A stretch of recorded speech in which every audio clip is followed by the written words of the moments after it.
আচলতে আমাৰ ধৰ্মটোৰ নাম সনাতন ধৰ্ম বা সনাতনী সভ্যতা। আগতে যেতিয়া এই সভ্যতাটো আৰম্ভণিতে সিন্ধু নদীৰ পাৰত এচাম মানুহে যেতিয়া তাত বসতি কৰিবলৈ ল'লে আৰু এই সভ্যতাটোক আঁকোৱালি ল'লে, তেতিয়া কালক্ৰমত কি হ'ল, আন মানুহে সেই মানুহখিনিক হিন্দু বুলি ক'বলৈ ল'লে আৰু ফলত কি হ'ল, আমাৰ ধৰ্মটো সনাতনৰ পৰা হিন্দুলৈ ওলাই গ'ল। এতিয়া যিহেতু আমি কথাবিলাক কওঁতে হিন্দু বুলি ওলাব, আচলতে সনাতন ধৰ্ম। আৰু এই সনাতন ধৰ্মৰ দুটা মূল বেছ, মূল বস্তুটো হ'ল কি, দুটা বস্তুৰ ওপৰত আমি বিশ্বাস কৰিব লাগিব। এটা হ'ল জন্মান্তৰবাদ আৰু এটা হ'ল অৱতাৰবাদ। জন্মান্তৰবাদ মানে কি, যে আমাৰ পুনৰ জন্ম হয়, আমাৰ ইয়াৰ আগতো আমাৰ বহু জন্ম হৈছিল আৰু এই জন্মত আমি মনুষ্য জন্ম পাইছোঁ। 84 লক্ষ যোনি অতিক্ৰম কৰি আহি আমি মনুষ্য জন্ম পাইছোঁ পুণ্যৰ বলত, আৰু ইয়াৰ পাছতো আমি আৰু জন্ম লাভ কৰিব লাগিব। গতিকে এইটো আমাৰ শাস্ত্ৰসন্মত কথা। কিন্তু কথাটো হ'ল, আমি এই মনুষ্য জন্ম বা পুনৰ জন্ম নহ'বৰ কাৰণে ভগৱন্তে আমাক উপায় অৱশ্যে দিছে। এইটো হ'ল জন্মান্তৰবাদ। আৰু এটা আছে কি, অৱতাৰবাদ। তাৰমানে প্ৰভু ভগৱন্তই দুষ্টক দমন আৰু শান্তক পালন আৰু জগতক ধৰ্ম প্ৰতিষ্ঠা কৰিবৰ কাৰণে এই জগতত যুগে যুগে অসংখ্য অৱতাৰ ধাৰণ কৰে। এই কথাটো আমি মানি চলিব লাগিব। গীতাত কৈছে, যদা যদা হি ধৰ্মস্য গ্লানিৰ্ভৱতি ভাৰত অভ্যুত্থানম অধৰ্মস্য তদাত্মানং সৃজাম্যহম পৰিত্ৰাণায় সাধূনাং বিনাশায় দুষ্কৃতম ধৰ্ম সংস্থাপনাৰ্থায় সম্ভবামি যুগে যুগে। তাৰমানে দুষ্টক দমন আৰু শান্তক পালন কৰিবৰ কাৰণে বহু ভগৱন্তে যুগে যুগে এই পৃথিৱীত জন্মগ্ৰহণ কৰে। গতিকে এই দুটা বস্তু আমি মানি চলিব লাগিব, জন্মান্তৰবাদ আৰু অৱতাৰবাদ। যদি কোনোবাই কয় মই হিন্দু, মই সনাতন ধৰ্মত বিশ্বাস কৰোঁ, কিন্তু মই পুনৰ জন্মত বিশ্বাস নকৰোঁ, বা ভগৱানে যদি বাৰে বাৰে অৱতাৰ লয় এই কথাটোত মই বিশ্বাস কৰোঁ, তেতিয়া সেই কথাটো ইয়াত এপ্লিকেবল নহ'ব। কাৰণ এতিয়া এনেকুৱা হ'ব যে মই অংক শিকিবলৈ যাম, কিন্তু মই 1 2 3 4 5 6 এইকেইটা সংখ্যা মই নকওঁ, তেনেকুৱা নিচিনা হ'ব। তাৰমানে এই কথাকেইটাত বিশ্বাস ৰাখিব লাগিব আৰু প্ৰতিটো কথাতে ইয়াত এইবিলাক কথা ওলাবই। আৰু যে কিছু সময় আগতে আমাৰ ৰামদেৱে কৈ গৈছে 24 তত্ত্বৰ কথা। 24 তত্ত্ব কি বস্তু আপোনালোকক আকৌ পুনৰকে যাবলৈ বিচাৰিছোঁ, যে প্ৰকৃতি আৰু পুৰুষ, এইটো সাংখ্য দৰ্শন, সনাতন ধৰ্মৰ এটা দৰ্শন, তাৰ নাম হৈছে সাংখ্য দৰ্শন। কপিল মুনিয়ে ইয়াত উদ্ভাৱন কৰিছিল। ইয়াত কি হৈছে, প্ৰকৃতি আৰু পুৰুষৰ মিলন হয়। প্ৰকৃতি, পুৰুষ মানে কি, যিটো আত্মা, তাত য'ত চৈতন্য আছে, যাৰ চেতনা আছে, মানে সেইটোৱে হ'ল ভগৱন্তই দিয়া অনন্য বস্তু, সেইটো হ'ল পুৰুষ। পুৰুষ মানে কিবা পুৰুষ মহিলা এইবিলাকৰ কথা কোৱা নাই।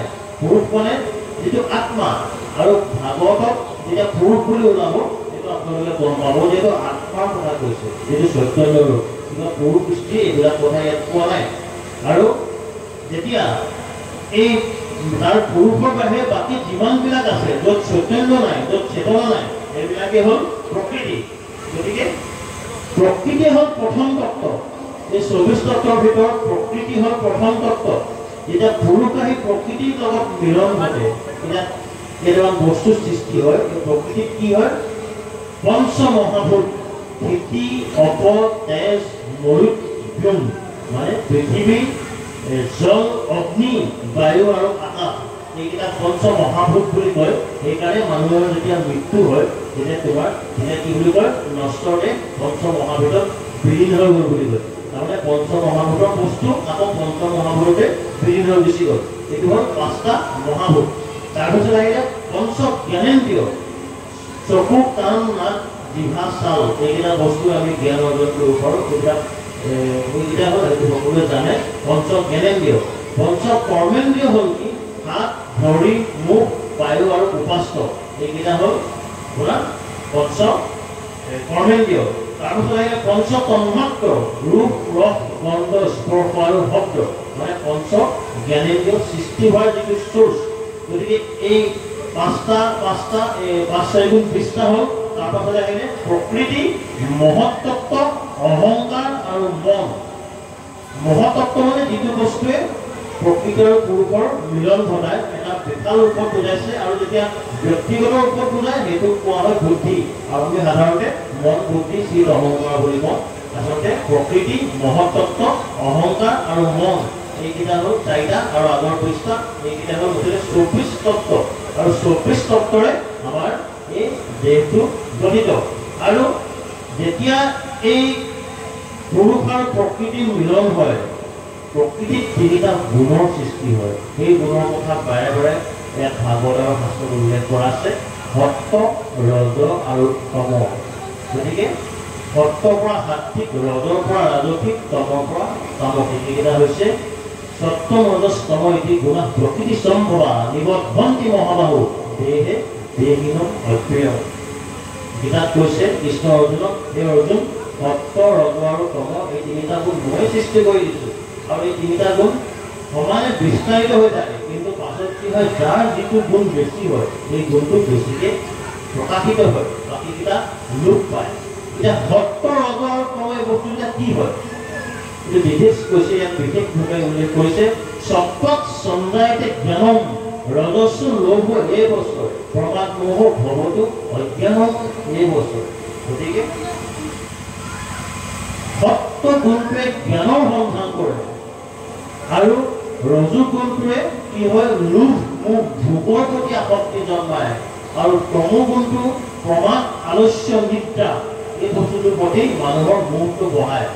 এতিয়া চাওক, আজিকালি কি হৈছে, এতিয়া ছ'চিয়েল মিডিয়া আহিলে, মোবাইলটো যেতিয়া বিয়পি গ'ল সকলোতে, ল'ৰা সকলোতে বিয়পি গ'ল, এতিয়া ল'ৰাবিলাকে যিবিলাক ছাত্ৰ ছাত্ৰী তেওঁলোকে কি হয়, ৰাতি দুপৰ নিশালৈকে মোবাইলটো পিটিকি থাকে। সকলো বস্তুৱে ভালো থাকে, বেয়াও থাকে, কিন্তু কি হয়, যেতিয়া এটা মেচিউৰিটি এজ পোৱা নাযায় তেতিয়ালৈকে কি হয়, এই বস্তুটো বেয়াটোৰ প্ৰতি আসক্তি বেছি মানুহৰ। এইটো স্বাভাৱিক প্ৰক্ৰিয়া, এইটো শাস্ত্ৰতে উল্লেখ আছে। এইটো সৰু ল'ৰা হওক, ডাঙৰ হওক, যিয়ে নহওক, বেয়া বস্তুৰ প্ৰতি মানুহৰ মনটো সোনকালে গুচি যায়। আৰু তাক কেনেকৈ আমি মনটো কণ্ট্ৰল কৰিব পাৰি তাৰে উপায় আমাক ইয়াত দিয়া আছে। আচলতে কোনো মানুহ মহান হৈ জন্মগ্ৰহণ নকৰে, জন্মগ্ৰহণ কৰোঁতে সকলো একেই থাকে। সত্য, ৰজ, তম তিনিটা গুণ সকলোকে বহু সংখ্যক সমানে দিয়ে। কোৰেতো জীৱন মানুহে নিজকে মানুহ কৰি গঢ়ি তুলিব লাগে। আৰু কেনেকৈ মানুহ কৰি গঢ়ি তুলিব পাৰিম এই উপায়বিলাকেই ইয়াত দিয়া আছে। এতিয়া এই কি হয়, এই যে মোবাইলবিলাক ৰাতি দুপৰ নিশালৈকে চাই থাকে, তেতিয়া কি হয়, ৰাতি টোপনি ক্ষতি হয়। টোপনি ক্ষতি হোৱাৰ ফলত কি হয়, ৰাতি মানে পিছনিশা হোৱাৰ ফলত কি হয়, পিছদিনা ৰাতিপুৱা উঠিবলৈ মন নাযায়। উঠিবলৈ মন নোযোৱাৰ কাৰণে আলস্য আহি যায়। মাক দেউতাকে যদি মাতি থাকে কি হয়, যাবলৈ মন নাযায়, আৰু অলপ শুই লওঁ, কিবা হওঁ। গতিকে কি হয়, মানুহৰ সেইদিনাটো গ'লে পাঁচদিনাও গ'ল। এনেকৈ কি হয়, এই যাতে আমাৰ অমূল্য সময়বিলাক লোকচান কৰি আছোঁ, আমি লোকচান কৰি আছোঁ। যুৱক যুৱতীসকলে, ছাত্ৰ ছাত্ৰীসকলে লোকচান কৰি থকা মানে কি হৈছে, তেওঁলোক আমাৰে সম্পদ, আমাৰে ভৱিষ্যত গঢ়োৱা তেওঁলোক। গতিকে তেওঁলোকৰ লোকচান মানে আমাৰে মানৱ সম্পদে আমি লোকচান কৰি আছোঁ। এনেকৈ হাজাৰ হাজাৰ ছাত্ৰ ছাত্ৰী, যুৱক যুৱতীয়ে এনেকৈ নিজকে লোকচান কৰি আছে। ফলত কি হৈছে, তেওঁলোকৰ এই অমূল্য সময়বিলাক গৈছে। আৰু পাছত যেতিয়া তেওঁলোকক বুজি পাব, এই যে সময়টো যে আকৌ ঘূৰাই নাপাম, মই পঢ়া সময়খিনি মই এনেকৈ শাস্ত্ৰৰ ভাগত পঢ়িব নালাগে, অন্ততঃ বিদ্যালয়ৰ লগত জড়িত, নিজৰ আনুষ্ঠানিক শিক্ষাৰ লগত জড়িত কথাবিলাকে যদি ভালকৈ পঢ়ে, বা মাক দেউতাকৰ কিছুমান কথা আলোচনা কৰে, ককা আইতাকৰ লগত কথাবিলাক আলোচনা কৰে, তেতিয়াতো বহুখিনি কথা শিকিব পৰা যায়। গতিকে কি হয়, সেই সময়বিলাক যেতিয়া ঘূৰাই নাই, পিছত যেতিয়া অনুধাৱন কৰিব যে মোৰ সময়বিলাক তেতিয়া যদি মই এইবিলাক কৰিলোহেঁতেন, তেতিয়া মই এনেকুৱা নহ'লহেঁতেন, তেতিয়া তেওঁলোকক দেৰি হৈ যাব। সেইকাৰণে সময় থাকোঁতেই মই যুৱক যুৱতীসকলক অনুৰোধ জনাইছোঁ, ছাত্ৰ ছাত্ৰীসকলক যদি শুনি আছে, আৰু অভিভাৱকসকলকো জনাইছোঁ, মই নিজেও এজন অভিভাৱক, এই যে বেয়া বস্তুৰ প্ৰতি মানুহৰ লোভটো বেছি, তো বেয়াৰ প্ৰতি তমোগুণ, সেইটো হৈছে তমোগুণ। তমোগুণটোৱে নিদ্ৰা, আলস্য, প্ৰমাদ এইবিলাক বঢ়াই দিয়ে। ঘৰত কি হৈ যায়, এই বস্তুটো আমাৰ অমূল্য সময়ৰ লোকচান হৈ যায়। আৰু কি কৈছে, ঊৰ্ধ্বম কষ্টতি সত্ত্বা মধ্যম তিষ্ঠন্তি ৰাজসা জঘন্য বৃদ্ধিষ্ঠ অভম কষ্টতি তমসা। ইয়াত কি কৈছে যিসকল সাত্বিক লোক তেওঁলোকে পৰ্যায়ক্ৰমে ওপৰ স্তৰলৈ গতি কৰিব পাৰে তাৰ পাছৰ জন্মত তেওঁলোকে ওপৰলৈ যাব তাৰ পাছৰ জন্মত আৰু ওপৰলৈ যাব যিসকল ৰাজসিক লোক তেওঁলোকে পুনৰপি জনমম পুনৰপি মৰণম পুনৰপি জননী যথৰে স্বয়ং তাৰমানে এই পৃথিৱীত তেওঁলোকে বাৰম্বাৰ অহা যোৱা কৰি থাকিব লাগিব আৰু কি কৈছে যিসকল তমোগুণ সম্পন্ন ব্যক্তি তেওঁলোকে ইয়াতকৈ তলৰ স্তৰলৈ যিটো এতিয়া আমাৰ জাহান বাপে বৰ্ণনা কৰি থৈ গ'ল অজামিল উপাখ্যানত ইয়াত ওলাইছে নৰকৰ কথা গতিকে তেওঁলোকে পিছৰ জন্মত তেওঁলোকে নৰকলৈ গতি কৰিব অধুগামী হ'ব ধৰি লৈছোঁ পিছৰ জন্মত কি হৈছে আমি সেইবিলাক গম নাপাওঁ নাই এতিয়া আমি এটা কথা অন্তত বুজিব লাগিব যে এই জন্মতে আমি নৰক যন্ত্ৰণা ভোগ কৰিব লাগিব বা এই জন্মতে আমি স্বৰ্গভোগ লাভ কৰিব পাৰিম এই জন্মতে আমি বৈকুণ্ঠ ধাম পাব পাৰিম